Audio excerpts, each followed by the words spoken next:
Prime Minister Tony Abbott is on his way to Jakarta for the inauguration of President-elect Joko Widodo.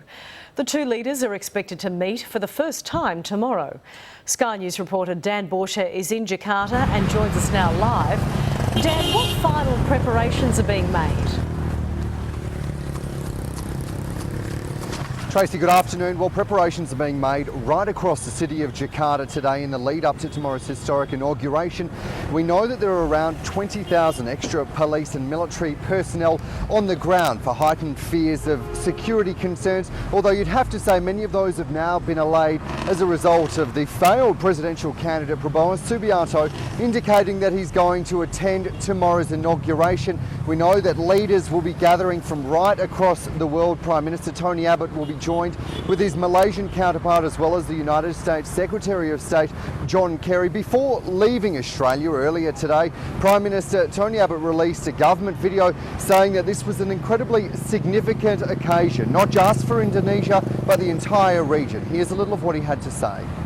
Australia wants the new president to succeed because a strong, prospering, democratic Indonesia has so much to offer the world. I look forward to meeting Joko Widodo tomorrow and to further strengthening this relationship with our most important neighbour.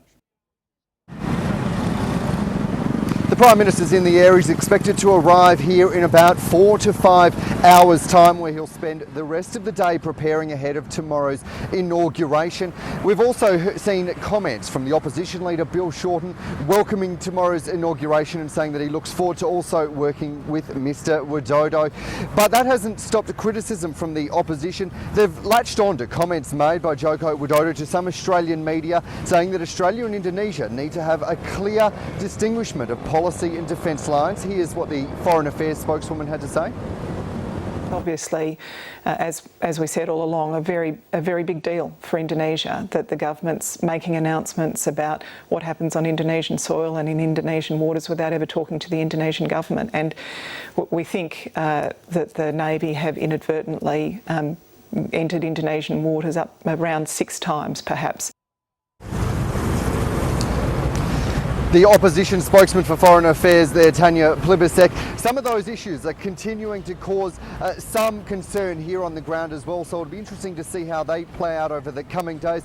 Joko Widodo is relatively unknown on the international stage. He grew up in a very poor part of Indonesia before becoming a carpenter and then a businessman running a successful furniture factory. He went on to become the mayor of the town of Solo, where he grew up, before becoming governor of Jakarta. It was during that time that he really put his stamp on trying to tackle corruption, bring an end to red tape and also make business operation better. Many are saying they're hoping that's what he'll bring to the top job. It's an unfolding story. I'll bring you the very latest on. Tracy.